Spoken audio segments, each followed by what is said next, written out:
नमस्कार दोस्तों, स्वागत है आपका हमारे YouTube चैनल मैथ्स एलिवेशन पर। और मैं जय कुमार एक बार फिर से आप लोगों की सेवा में हाजिर हूँ। तो कैसे हो आप लोग? उम्मीद है सभी बेहतरीन होंगे दोस्तों, और अपनी अपनी स्टडी को भी बेहतरीन कर रहे होंगे। तो जैसा कि आप जानते हैं कि हमने कौन सा चैप्टर शुरू किया हुआ है, एरिया। ओके, तो आज हम आपके सामने इसका थर्ड पार्ट लेकर के प्रेजेंट हुए हैं दोस्तों। ओके, तो बड़े ही बेहतरीन प्रश्न हम करवा रहे हैं, ठीक है। पहले से ही जितने भी चैप्टर हमने कंप्लीट कराए हैं दोस्तों, ठीक है, बस 2-4 चैप्टर ही बचे हुए हैं, बाकी हमारा पूरा सिलेबस कंप्लीट है। ओके, तो जितने भी चैप्टर्स में हमने जितने भी क्वेश्चन कराए हैं, यकीन मानिए बहुत ही बेहतरीन क्वेश्चन है, ठीक है। आपको केवल उन क्वेश्चंस की प्रैक्टिस करने के बाद ही, ठीक है, पता चल जाएगा कि हाँ आप कहाँ स्टैंड करते हो। ओके, तो किसी भी एग्ज़ाम के लिए अगर आपको तैयारी करनी हो दोस्तों, तो जो जो हमने चैप्टर्स कराए हैं बस आप मतलब उन्हें तैयार कर लीजिएगा, उन क्वेश्चंस को करके, ठीक है। और बस प्रैक्टिस करनी है ना। जो हम कराते हैं हमारी क्लास कंप्लीट करने के बाद आपको बस प्रैक्टिस करनी है, ठीक है। और जो प्रॉब्लम होती है वो हमें बतानी है कमेंट करके। ओके, तो चलते हैं आज के अपने नए सेशन की तरफ, ठीक है। और उम्मीद करते हैं आपसे कि सभी अपने अपनी तैयारी को बहुत ही बेहतर तरीके से करते रहेंगे, ठीक है। और अब आपका यूपी पुलिस कांस्टेबल का एग्ज़ाम ख़त्म हो गया है, आप खाली नहीं बैठेंगे, आप नेक्स्ट एग्ज़ाम की प्रिपरेशन के लिए लग जाएंगे। तो ऐसा हम दोस्तों आपसे ऐसी उम्मीद करते हैं, ठीक है। तो चलते हैं अपने सेशन पर, ठीक है। तो देखो क्वेश्चन आपके सामने लिखा हुआ है दोस्तों, ठीक है। एरिया हमारा चैप्टर चल रहा है, बहुत ही बेहतरीन चैप्टर है, पहले हम बता चुके हैं, ठीक है। रोज रोज हमें बताने की आवश्यकता नहीं होनी चाहिए इस बात को। ओके, तो देखना क्वेश्चन आपके सामने लिखा हुआ है, क्वेश्चन आपने पढ़ भी लिया होगा, ठीक है। अब आप इस पर थोड़ा मनन करिएगा क्वेश्चन पर कि क्या आपके ये समझ के अंदर है या बाहर है, ठीक है। आप क्या इस क्वेश्चन को कर सकते हैं तो वीडियो को यहीं पॉज करिए अभी के अभी, और फिर खुद सोल्व करिए इसे, और फिर देखिए आपका आंसर सही आता है या गलत आता है, ठीक है। और समझ के परे है तो फिर तो आपको हमारा सॉल्यूशन देखना ही है फिर, ठीक है। फिर तो हमारी वीडियो पॉज बिना किए हुए हमारा सॉल्यूशन देखते रहिएगा, ठीक है। चलिए दोस्तों, क्या क्वेश्चन है पहला। देखो, एक त्रिभुज का आधार 6√3 सेंटीमीटर है और उसके दोनों आधार कोण 30 डिग्री और 60 डिग्री हैं, तो उस त्रिभुज की ऊंचाई कितनी होगी, ठीक है। चलिए देखो, यहाँ आपको ट्राइंगल बनाना पड़ेगा। ये बना लिया हमने ट्राइंगल, ठीक है, ऐसे। अब ये हमारा क्या है दोस्तों, आधार है। क्या है ये हमारा आधार, तो कितना दिया है आधार, 6√3 है ना। और जो आधार कोण है दोनों वो कितने कितने दे रखे हैं, एक 30 डिग्री है और एक कितना है दोस्तों, 60 डिग्री है, ठीक है। क्लियर है ना। एक 30 डिग्री है और एक 60 डिग्री है ना। चलिए, अब आप खुद सोचिए, है ना। चाहे आप इसको ऐसे कर लीजिए, है ना, कि देखो ऐसे बना लीजिए ट्राइंगल को, ये भी ट्राइंगल है, ठीक है। एक एंगल कितना है, 30 है, और दूसरा कितना है दोस्तों, 60 है, और ये कितना दिया हुआ है, 3√3, ठीक है। सॉरी, 6√3 दिया हुआ है, ठीक है। तो ये 6√3 दिया है, और ये जो है ना, ये एक 30 डिग्री और ये 60 डिग्री है। तो अब आप खुद ही बताइए कि ट्राइंगल कैसा ही भी हो, ठीक है, ट्राइंगल कोई भी हो, उसके तीनों एंगल का सम 180 होता है। तो ये 60 और 30 है, तो 60 और 30 क्या हो गया है, 90। इसका मतलब ये एंगल कितने का होना चाहिए, 90 डिग्री का होना चाहिए, ठीक है। कितने का होना चाहिए, 90। इसका मतलब ये राइट एंगल ट्राइंगल है, ठीक है। इसका मतलब ये 6√3 जो है ये क्या है, कर्ण है दोस्तों, हाइपोटेनियस है। क्यों, क्योंकि जो साइड 90 डिग्री के सामने वाली होती है वो क्या होती है, हाइपोटेनियस होती है। सबसे बड़ी साइड होती है, हिंदी में हम क्या बोलते हैं, कर्ण, ठीक है, चलो बताना क्या है, हमें ऊंचाई बतानी है। तो दोस्तों ये क्या है, हमारी ऊंचाई है, ठीक है, ये परपेंडिकुलर बताना है हमें, है ना। चलिएगा, तो देखो एक काम कर लेते हैं कि यहाँ आप लगा दीजिए फॉर्मूला, ठीक है, जैसे कि साइन 30 लगा दिया हमने, ठीक है, साइन 30, है ना। तो साइन 30 बराबर क्या होता है ना, साइन थीटा बराबर क्या होता है, परपेंडिकुलर अपॉन हाइपोटेनियस, ठीक है, ये परपेंडिकुलर, ये हाइट, परपेंडिकुलर अपॉन हाइपोटेनियस, मतलब 6√3, ठीक है।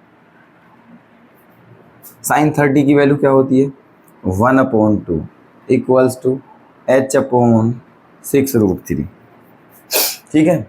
2 से काट लीजिए, 3 बार कटेगा, तो हाइट कितनी आ चुकी है हमारी, 3√3, ठीक है। हाइट कितनी आ चुकी है दोस्तों, 3√3। कितना इजी क्वेश्चन था, बस थोड़ा सा लॉजिकल था, ठीक है। पहचानना है कि क्वेश्चन में कहा क्या है ना। सबसे पहले क्वेश्चन की दोस्तों लैंग्वेज पढ़ा करो, उसे समझा करो, फिर क्वेश्चन किया करो, ओके। चलिएगा, तो ऑप्शन कौन सा है, ऑप्शन हमारा फर्स्ट हो जाएगा, बिल्कुल सही, है ना। चलो नेक्स्ट क्वेश्चन पर आ जाइए। एक समद्विबाहु समकोण त्रिभुज, ठीक है। समद्विबाहु मतलब कौन सा होता है, आइसोसेलेस ट्रायंगल जिसकी 2 साइड इक्वल हो।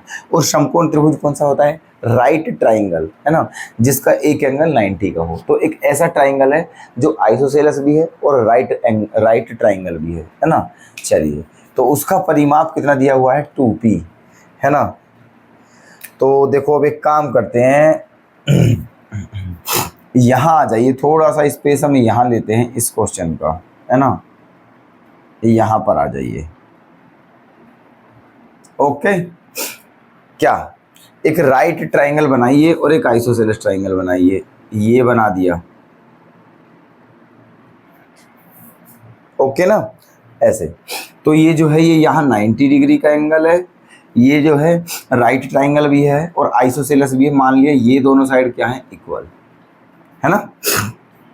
चलिए, तो अब एक काम करते हैं, देखो मान लिया ये साइड भी कितनी है हमारी x और ये भी कितनी है x, ठीक है। तो ये क्या हो जाएगी दोस्तों, हमारी x√2, ठीक है। क्योंकि पाइथागोरस थ्योरम लगाओगे जब आप, है ना, तो एक कर्ण ही तो है, तो कर्ण बराबर क्या होता है, आधार का वर्ग प्लस लंब का वर्ग, है ना। तो ये आ जाएगा आपका हाइपोटेनियस x√2।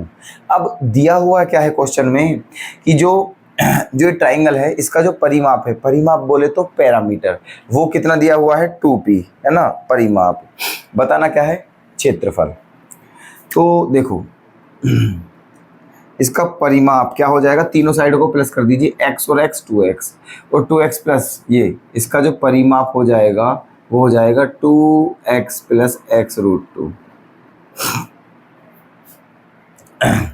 ओके। ये इसका परिमाप हो गया है। और ये परिमाप क्या दिया हुआ है ना, 2, यहाँ से क्या कॉमन ले लिया जाए, यहाँ से x कॉमन ले लिया जाए, तो बच क्या जाएगा, फिर यहाँ बच जाएगा 2 प्लस √2, ओके। x कॉमन लेने के बाद क्या बच जाएगा, 2 प्लस √2, ये। और ये क्या है, परिमाप है, जो कि कितना दिया हुआ है, 2p। तो किसके बराबर रख देंगे इसे, 2p के बराबर। तो यहाँ से x की वैल्यू क्या आ जाएगी, 2p/2 प्लस √2,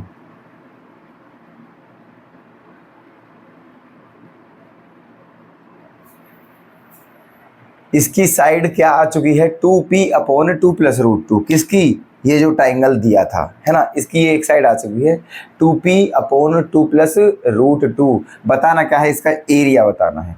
तो इसका एरिया बताने में कोई भी दिक्कत नहीं है ना। कैसा है, राइट एंगल ट्राइंगल है, तो क्या होता है इसका एरिया, 1/2 बेस इंटू हाइट वाला लगा सकते हो फॉर्मूला, यहाँ आप लगाइए।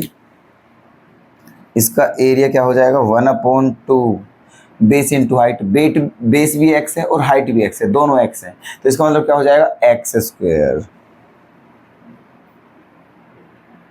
ओके।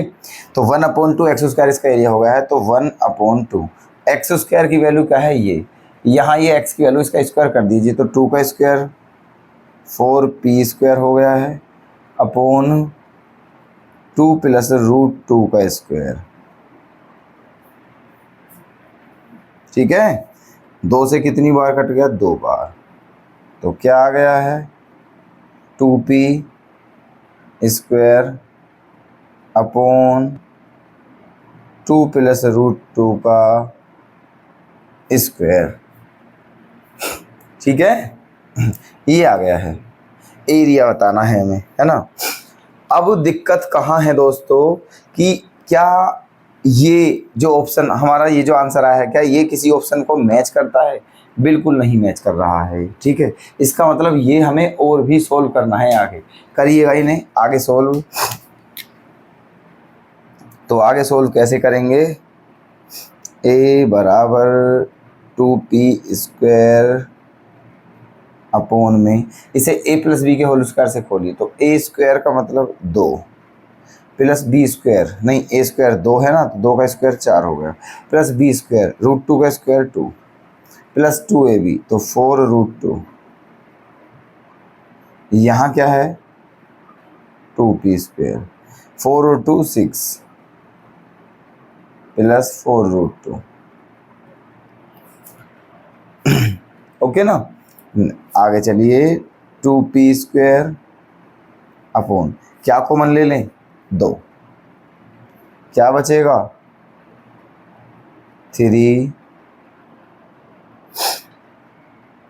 प्लस 2√2, ये बच गया है। तो 2 से 2 क्या हो गया है? कैंसिल, है ना। अच्छा, अब क्या करना है इसमें? अभी भी आंसर मैच नहीं कर रहा है, इसलिए अब क्या करिएगा? कंजुगेट की multiply.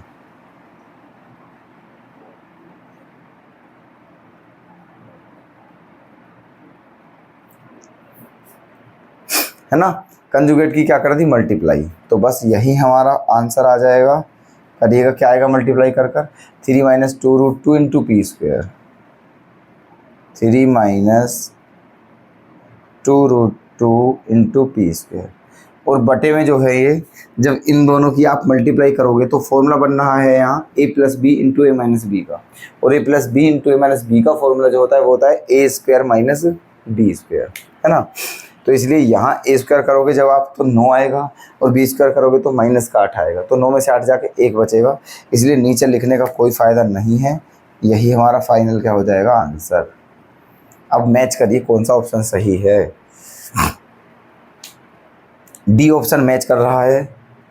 Okay, D option match कर रहा है दोस्तों, 3 - 2√2 इंटू p²।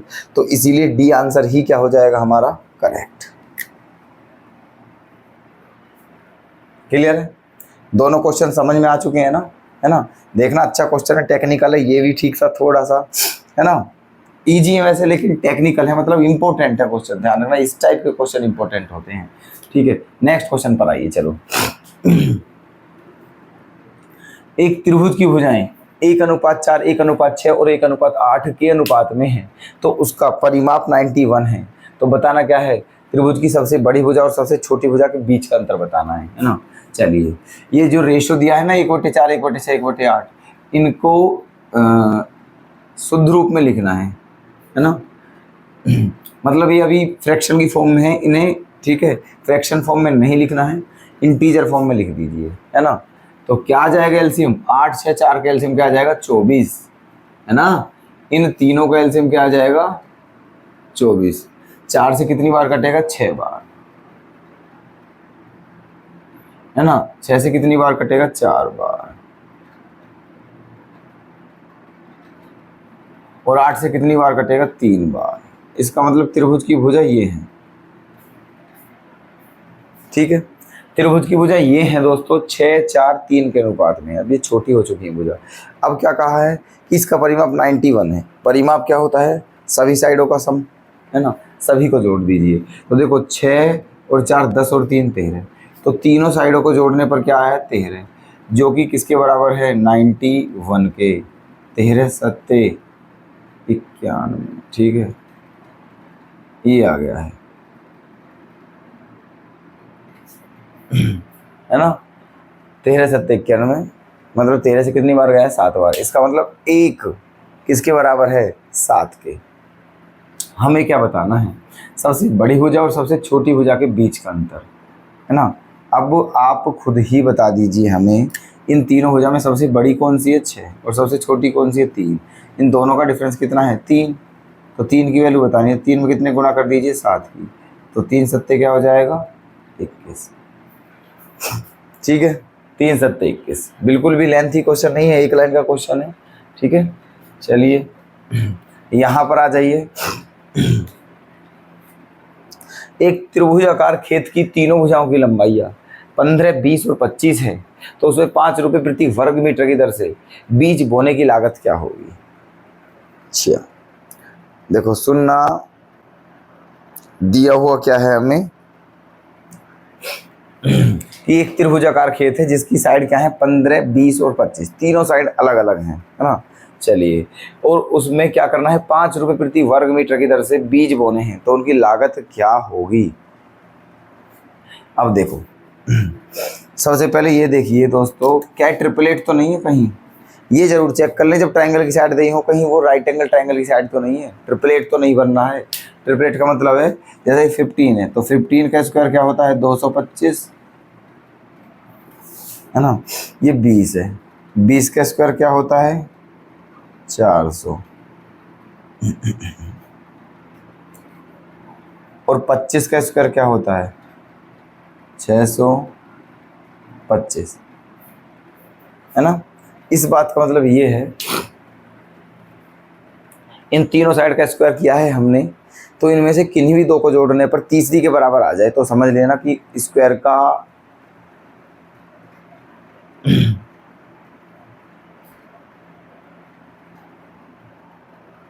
हाँ जी, ठीक है। तो अब देखो, ये कितना है, 400 और ये है 225, दोनों को प्लस कीजिए, कितना आ जाएगा, 625, 625, और 25 का स्क्वायर करने पर भी क्या आएगा, 625, वहाँ से भी यही आएगा, यहाँ से भी यही है। क्लियर है, है ना। अब तो क्वेश्चन आप हुआ ही समझिए। टोटल एरिया निकाल लीजिए इसका, टोटल एरिया, है ना। ये ट्राइंगल आप बना लीजिए, यहाँ पर ट्राइंगल बना लीजिए, ये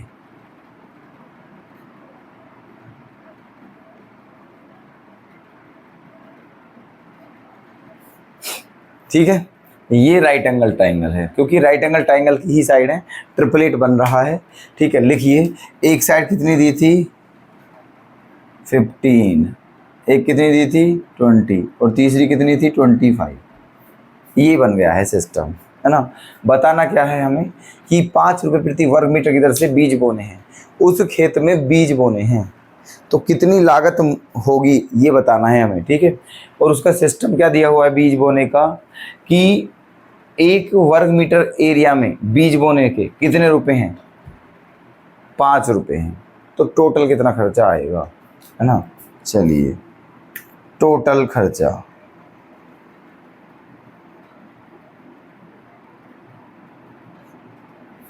टोटल खर्चा 5 इंटू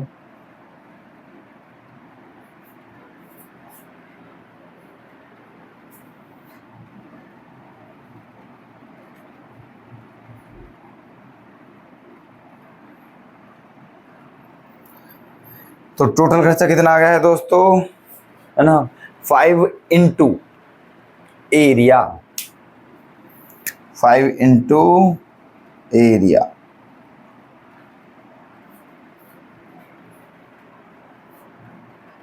है ना। टोटल खर्चा बताना है, तो क्या दिया था इसने, 5 रुपये 1 मीटर के हैं, तो उसका टोटल एरिया निकाल के उसमें 5 की मल्टीप्लाई करनी है बस, और कुछ भी नहीं करना है।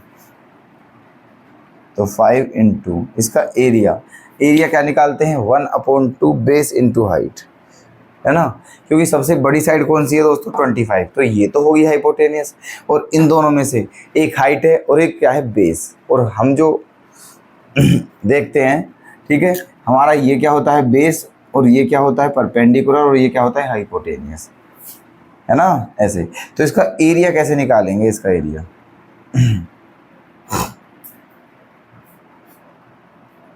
इसका एरिया कैसे निकालेंगे, है ना, सुनिएगा, क्योंकि राइट एंगल ट्राइंगल है तो बिल्कुल निकाल दीजिए, इसी तरह से निकाल दीजिए 1/2 बेस इंटू हाइट करके। 1/2 बेस, बेस कितना है 15 इंटू हाइट कितनी है 20। ओके ना, 2 से कितनी बार जाएगा 10 बार। तो टोटल खर्चा कितना आ गया है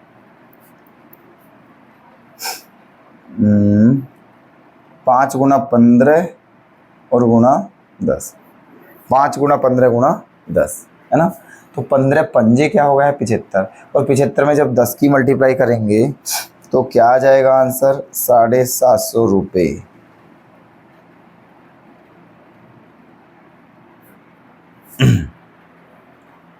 ठीक है, तो ये आ जाएगा हमारा टोटल पूरे खेत में बीज बोने के 750 रुपये का खर्चा आएगा उसका। तो ऑप्शन ए हमारा क्या है सही, है ना। और देखो ऑप्शन नहीं लगाए हैं दोस्तों, इसका आंसर कितना था 21, मतलब बी ऑप्शन ठीक है, और यहाँ दोनों हमने बता ही दिए हैं। ठीक है, तो ये थे क्वेश्चन, उम्मीद करता हूँ समझ में आ चुके होंगे आपके। ठीक है, नोट कर लेना ध्यान से, और कोई डाउट हो तो कमेंट में बता देना दोस्तों। ठीक है, हम आपके डाउट को क्लियर कर देंगे, है ना। चलो आगे चलते हैं, क्वेश्चन नेक्स्ट आपके सामने है। ठीक है, देखिएगा ध्यान से।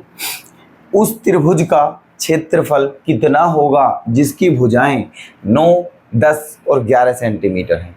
अब आप एक बात बताइए, ऐसा ट्राइंगल जिसकी तीनों साइड इक्वल ना हो उसे क्या बोलते हैं हम।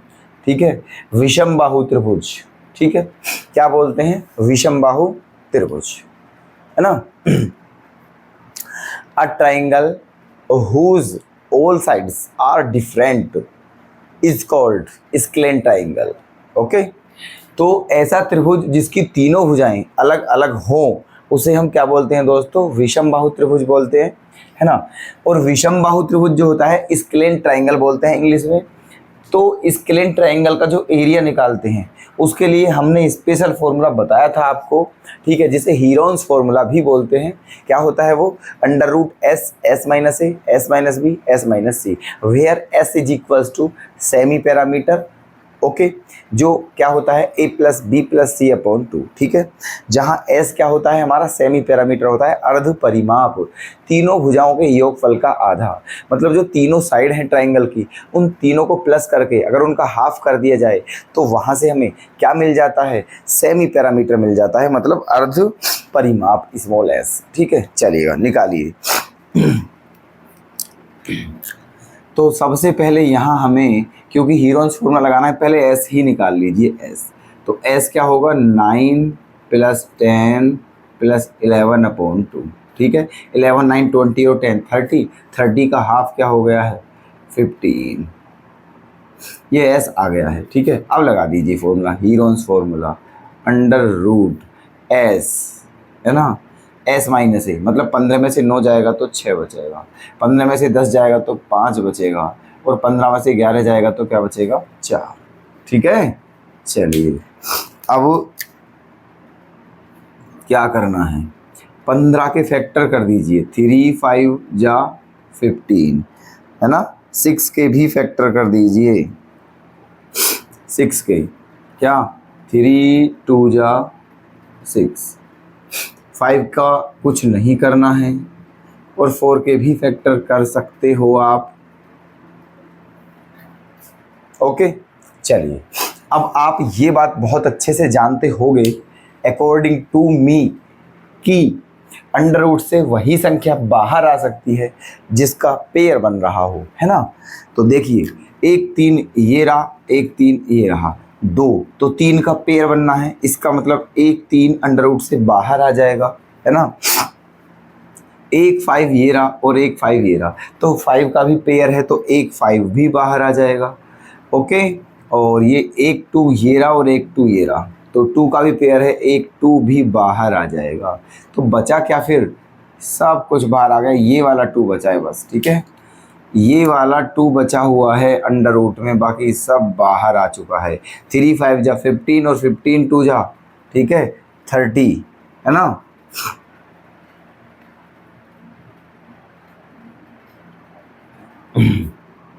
क्या आ गया है, 3 पंजे 15 दूनी 30 √2 सेंटीमीटर स्क्वायर। ओके, तो ये है इस ट्राइंगल का एरिया, है ना। आ गया है समझ? नहीं, एक बार फिर देख लीजिए आप बेशक इसे, ठीक है। उस त्रिभुज का क्षेत्रफल पूछा है जिसकी तीनों साइड अलग अलग दी हुई है, 9, 10, 11। तो क्योंकि तीनों साइड अलग हैं, स्क्लेन ट्राइंगल है, तो यहाँ हीरोन्स फॉर्मूला ही लगेगा। और वो क्या होता है हमारा, रूट में S, S minus C, S minus B, S minus C. Okay, तो एस निकाल लीजिए। एस क्या होता है हमारा, सेमी पैरामीटर।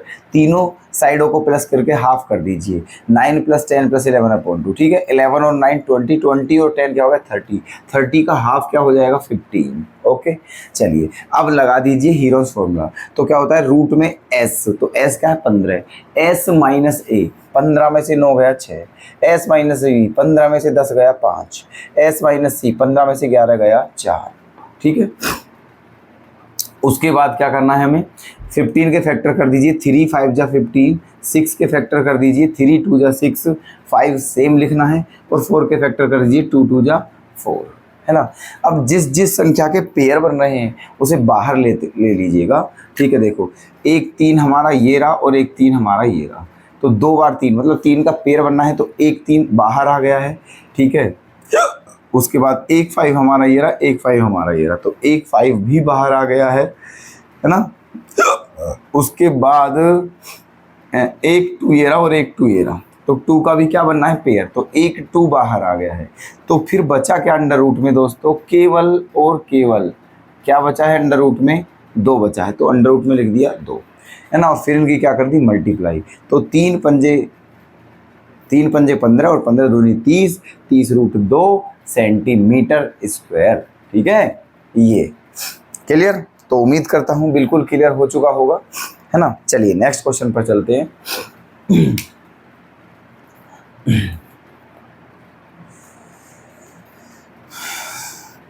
आ जाइए, नेक्स्ट क्वेश्चन ये है हमारा, यदि 2 समबाहु त्रिभुजों की भुजाओं का अनुपात 1:2 है तो उनके क्षेत्रफल का अनुपात क्या होगा। अच्छा देखो, 2 समबाहु त्रिभुज है, समबाहु त्रिभुज को बोलते हैं इक्विलैटरल ट्राइंगल, मतलब है ना, a triangle whose all sides are equals is called equilateral triangle, that's समबाहु त्रिभुज, ठीक है। एक ऐसा त्रिभुज जिसकी सारी भुजाएं बराबर हों उसे ही हम समबाहु त्रिभुज कहते हैं, इंग्लिश में क्या बोलते हैं, इक्विलैटरल ट्राइंगल। अब क्या दिया हुआ है कि यदि 2 समबाहु त्रिभुजों की भुजाओं का अनुपात 1:2 है, मान लीजिए जो पहला त्रिभुज है उसकी भुजा क्या है 1 है, मान लीजिए जो दूसरा त्रिभुज है उसकी भुजा क्या है 2, अनुपात हटा दीजिए, रेशो खत्म कर दीजिए, ठीक है। तो जो पहला है मतलब पहला इक्विलैटरल ट्राइंगल है उसकी मान लिया साइड 1 है और दूसरे की जो साइड है वो 2 है, ठीक है। दोनों के एरिया का रेशो बताना है, चलो कोई बात नहीं, बता दीजिए, बहुत ईजी क्वेश्चन है, A1/A2। अब आप जानते होंगे क्योंकि हमने बता दिया है आपको, समबाहु त्रिभुज का क्षेत्रफल क्या होता है, इक्विलैटरल ट्राइंगल का एरिया √3/4 साइड का स्क्वायर, तो √3/4 साइड का स्क्वायर, और इसकी साइड क्या है 1, और नीचे वाला जो है वो भी क्या होगा √3/4 साइड का स्क्वायर। तो मेरे अकॉर्डिंग दोस्तों आपको √3/4 बिल्कुल भी नहीं लिखना चाहिए। क्यों नहीं लिखना चाहिए, क्योंकि आप ऊपर भी लिखोगे और नीचे भी लिखोगे रेशो में तो वो फिर भी कट जाएगा, इसलिए उसका लिखने से फायदा ही क्या है, केवल क्या करना है साइड का स्क्वायर कर दीजिए, है ना। तो देखो 1 का स्क्वायर क्या होता है 1 और 2 का स्क्वायर क्या होता है 4, तो यही हमारा आंसर आ जाएगा क्या 1:4, ठीक है, 1:4। ओके, तो ऑप्शन बी हो गया है करेक्ट, ठीक है। क्लियर है, चलिए नेक्स्ट।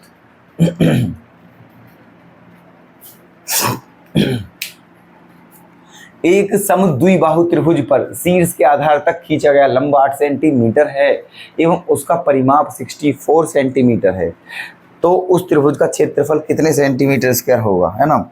देखिए ट्राइंगल बना लीजिए, ये बना लिया, और वो भी समद्विबाहु त्रिभुज है, मान लीजिए ये दोनों साइड इसकी इक्वल हैं, है ना। मान लीजिए ये भी ए है ये भी ए है, और इसको मान लीजिए ये 2b है। ठीक है, ये क्या है हमारी 2b। अब दिया क्या है क्वेश्चन में कि एक समद्विबाहु त्रिभुज पर शीर्ष के आधार से, शीर्ष ये है दोस्तों, इसके आधार तक यहाँ तक ये जो परपेंडिकुलर है, ये जो लंब डाला गया है दोस्तों, ये है ना, ये दिया हुआ है, इसकी हाइट क्या दी हुई है हमारी 8। ठीक है, ऐसे। और आपको पता होगी एक बात कि जो आइसोसेलेस ट्राइंगल होता है समद्विबाहु त्रिभुज, अगर उसके वर्टेक्स से, उसके शीर्ष से परपेंडिकुलर डाला जाए अपोजिट साइड पर, तो वो अपोजिट साइड को बाइसेक्ट कर देता है। बाइसेक्ट का मतलब है समद्विभाजित, दो भागों में बांट देता है बराबर बराबर। कहने का मतलब ये हुआ जितना ये है उतना ही ये है, तो ये टोटल कितना था 2b, तो ये हाफ हाफ हो गया है। इसका मतलब ये यहाँ से यहाँ तक क्या है b, और यहाँ से यहाँ तक भी क्या है b। ठीक है, चलिए दिया हुआ क्या है, इसका परिमाप क्या दिया हुआ है 64। इसका परिमाप क्या होगा a प्लस 2b। कहने का मतलब 2a प्लस 2b है ना। इसका परिमाप क्या हो जाएगा 2a प्लस 2b बराबर 64। दो हमने कॉमन ले लिया है तो a प्लस b, ये क्या आ गया 64। दो का डिवाइड करेंगे तो क्या आ जाएगा 32। इसका मतलब a प्लस b क्या आ गया है 32।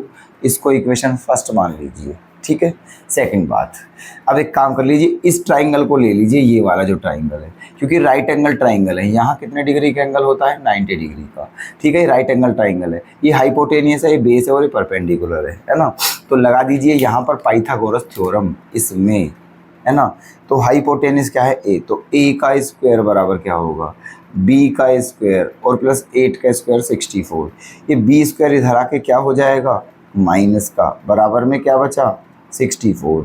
इसको क्या लिख सकते हैं, a square minus B square का फॉर्मूला क्या होता है a minus B into A plus B बराबर क्या 64। ओके, अच्छा a प्लस बी की वैल्यू कितनी है यहाँ से, है ना 32, तो रख दीजिए a माइनस बी इंटू 32 बराबर 64।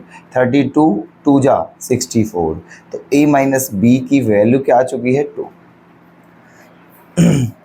ओके, a माइनस बी की वैल्यू 2 आ चुकी है और a प्लस बी की वैल्यू कितनी है 32, है ना। अब बहुत ईजी हो गया है ये क्वेश्चन, अब बहुत आसानी से इसे कर लीजिए आप। एक काम कर लीजिए कि यहाँ लिख लीजिए 2, क्या है equation 2, a minus B equal to 2, ये इक्वेशन 2 है ना। तो 1 माइनस 2 कर लीजिए। ठीक है, 1 माइनस 2, ओके, इक्वेशन 1 में से 2 को क्या कर लीजिए माइनस, और जब माइनस करते हैं तो साइन चेंज होते हैं, ये माइनस हो जाएगा प्लस हो जाएगा, ये माइनस, तो a से a कैंसिल हो जाएगा 2b बराबर 32 माइनस 2 30, कितनी बार जाएगा 15 बार। ठीक है, एक काम करते हैं, काटने की आवश्यकता नहीं है, b और b क्या हो गया है 2b और बराबर 32 माइनस 2 क्या हो गया है 30, तो 2b की वैल्यू क्या आ चुकी है दोस्तों 30। काटने की आवश्यकता बिल्कुल भी नहीं है आपको, क्योंकि हमें चाहिए भी किसकी वैल्यू 2b की वैल्यू चाहिए कंप्लीट। ठीक है, बताना क्या है इसका एरिया, लगा दीजिए दोस्तों फॉर्मूला, है ना। इसका एरिया, अगर कोई भी ट्राइंगल हो उसका बेस पता हो और उसकी हाइट पता हो, ठीक है, तो सीधा फॉर्मूला यही लगा दीजिए आप, फिर ट्राइंगल का 1/2 बेस इंटू हाइट। और देखो इसका हमें बेस मतलब b का मान पता चल गया है और हाइट दे ही रखी है 8। ठीक है, तो लगा दीजिए। वैसे ये आइसोसेलेस ट्राइंगल है, इसका एरिया का फॉर्मूला मैंने लिखवा भी रखा है आपको, क्या होता है। ठीक है, 1/4 b√4a² minus b square, b को बट उसे लगाना नहीं है बिल्कुल भी। ठीक है, चलिए यही लगाना है हमें, क्या कि एरिया 1/2 बेस क्या है 2b, और 2b की वैल्यू कितनी है 30 इंटू हाइट कितनी है 8। ठीक है, 2 से कितनी बार जाएगा 4 बार, और 30 चौका क्या होता है 120 सेंटीमीटर स्क्वायर। ठीक है, 120 सेंटीमीटर स्क्वायर, है ना। यही हमारा क्या आ गया है आंसर। क्लियर, तो ऑप्शन कौन सा हो गया है हमारा दोस्तों, ऑप्शन सी करेक्ट हो गया है। ठीक है, इसका ऑप्शन बी था, है ना, और इसका आंसर कौन सा था दोस्तों 30√2, मतलब इसका सी ऑप्शन करेक्ट था। ठीक है, तो उम्मीद करता हूं कि जो जितने भी क्वेश्चन हमने आज समझाए हैं बड़े ही प्यार से समझाए हैं दोस्तों, वैसे अपनी तरफ से। ठीक है, और उम्मीद करता हूं कि आपने बहुत अच्छे से समझ भी लिए होंगे, नोट किया होगा क्वेश्चंस को। ठीक है, और कोई भी डाउट नहीं होगा आज की सेशन में, आज की क्लास में। ओके, और फिर भी दोस्तों अगर कोई डाउट हो आपका, ठीक है, तो प्लीज़ हमें बताने से बिल्कुल भी हेजिटेशन ना माने, हमें अपनी प्रॉब्लम बताएं, ठीक है, ताकि हम आपकी उस प्रॉब्लम को फिर सॉल्यूशन के रूप में आपको दे सकें, ठीक है।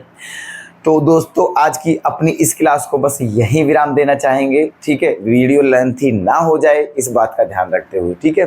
तो मिलते हैं दोस्तों आपसे अब नेक्स्ट वीडियो में, तब तक के लिए धन्यवाद। जय हिंद, जय भारत, अपना ख्याल रखें, बाय बाय दोस्तों।